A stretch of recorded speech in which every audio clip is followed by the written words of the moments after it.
변한 게 없다. 평창 동계올림픽에서 은메달을 딴 여자 컬링팀 일명 팀킴 선수들이 1년 8개월 만에 기자회견에 나섰습니다. 다시 목소리를 낼 수밖에 없었던 이유, 직접 얘기를 들어보시죠. 저희는 1년 8개월간 처리해 줄 테니 기다려보라는 말만 믿고 있었습니다. 선수들의 희생과 성과는 잔인할 만큼 중요시되지만 관리자의 책임은 너무나도 간대한 것이 현실입니다. 관리 감독의 근본적인 문제가 해결되지 않으면 제2의 팀킴 사태, 철인 3종 폭행 폭언 사건은 또 일어나고 반복될 것입니다. 얼굴 보는 것만으로도 되게 힘든 상황이었는데 임 코치님께 저렇게 큰 소리로 혼을 내시는구나? 많이 위축되고 되게 강한 압박을 받게 되었습니다. 네, 팀킴 사실 2018년 11월 이 부당한 대우를 받았다면서 폭로를 해서 정말 세상 깜짝 놀라게 했는데 결국 최근에 있었던 이 고 최숙현 선수 사태와 좀 비슷했다 이런 얘기를 하는 것 같은데 이렇게 근본적인 문제 해결을 촉구한 배경이 분명히 있을 것 같은데요. 네, 의혹 제기를 한 지 1년 8개월이 지났지만 네. 변한 게 없다는 게 가장 큰 이유입니다. 예. 경북체육회는 스포츠 공정위원회가 구성되면 네네. 절차에 따라서 처리하겠다라고 답했지만 예. 지난 17일 스포츠 공정위원회에서 컬링에 대한 안건은 없었다고 합니다. 네. 그리고 경북체육회 김민정 감독은 지난해 면직을 당했지만 소송을 진행하면서 올해까지 경북체육회 이사로 등록이 돼 있었고 네. 다른 지도자들에 대한 징계도 전혀 없었다는 겁니다. 네네. 또 문체부 감사를 통해서 2개월 정직 징계를 받았던 경북체육회 소속 부장은 다시 컬링팀을 관리하는 부장으로 복직했다고 말했습니다. 예. 이렇게 제도와 절차를 통해서 피해를 알렸는데도 불구하고 사건이 묵살되고 해결되지 않으면 제2, 제3의 피해자가 늘어날 것이라는 내용의 기자회견이었습니다. 네, 사실 체육계에서 불거진 각종 논란들이 여전히 해결되지 않는다 이런 지적들이 이어지는 가운데 YTN의 단독 보도에 따르면 철인 3종 협회 이 폭행 전력이 있는 지도자를 국가대표 코치로 임명했다. 이것도 논란이 된다면서요? 맞습니다. 대한철인 3종 협회가 지난 2월 국가대표 코치를 선발했는데 네. 이 코치가 지난 2016년에 수원의 한 중학교에 재직할 때 폭행 논란이 있었다는 보도가 나왔습니다. 당시 이 코치는 수영 훈련 중에 선수들을 폭행한 사실이 드러나서 스스로 사임한 것으로 알려졌는데요. 네. 이 코치가 국가대표 코치로 선발된 날짜가 협회에서 고 최숙현 선수에 대한 사태를 인지했다라고 밝힌 2월 12일이었습니다. 예. 그래서 제가 협회에 연락을 취해봤는데 협회에서는 전혀 몰랐다는 입장입니다. 네. 오히려 억울하다는 이야기도 했는데요. 네네. 이 코치의 징계 기록이 전혀 없었다는 겁니다. 예.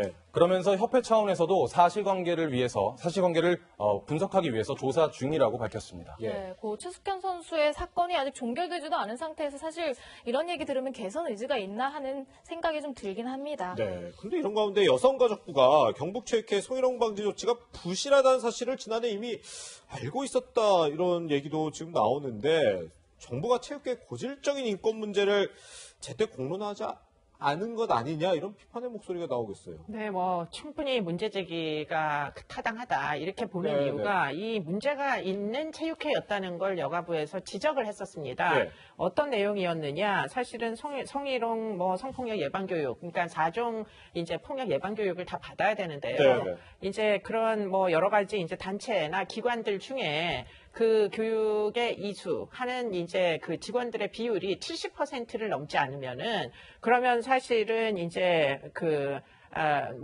대표가 학교장이든 아니면 그 조직의 장이 추가로 따로 교육을 또 받아야 될 정도로 사실은 문제가 됩니다. 네. 그런데 그런 부분을 이제 여가부에서 이미 알고 있었다는 거예요. 예. 그래서 체육 분야 공공기관 현장 점검을 했을 때 이미 2, 3개월 전부터 문제가 불거지기 전부터 이 경북체육회가 문제가 있구나라는 걸 인지하고 있었고 그리고는 그 문제 안에 고충 상담원을 지정을 하지 않은 것도 발견을 했다고 합니다. 네. 그러니까 성희롱 사건이 발생을 하면 네. 누가 신고 대상인지를 이제 구성원들이 정확하게 알아야지 신고를 할 거 아닙니까? 그렇죠. 그런데 이제 고충 상담원을 지정을 안 해놓다 보니까 네, 내부적으로 문제가 일어나도 어디 가서 호소를 해야 될지 알 수가 없는 문제가 발생을 하는 거죠. 그리고는 지금 그런 이제 사건이 발생을 했을 때 여러 가지 지침이 마련이 또 돼 있어야 됩니다. 그런데 경북체육회에서는 그 지침조차도 마련하지 않았다. 이 부분이 이미 이미 지적이 돼 있었다라는 게 이제 지금 알려지고 있는 상황이죠. 예. 네, 고 최숙현 선수를 폭행한 혐의로 수사를 받고 있는 김모 감독 구속 여부가 오늘 결정된다고 하는데요. 과거에 이 관련 혐의에 대해서 모조리 부인한 모습이 있었습니다. 그 모습 잠깐 보고 오시죠. 감독으로서 관리 감독 그런 선수 폭행이 일어났던 부분을 몰랐던 부분들 그런 부분에서는 제 잘못을 인정하며 그 부분에서는 네 사죄드리겠습니다. 관리 감독에서만 인정하신다는 거예요? 그렇습니다. 폭행 폭언에 대해서는 전혀 무관하다는 말씀이시죠? 네 아니란 말씀이시죠 지금? 조사 중에 모든 사실을 성실 조사를 임했습니다. 아니 그러니까 폭행을 하신 적이 없다는 말씀이시죠? 네.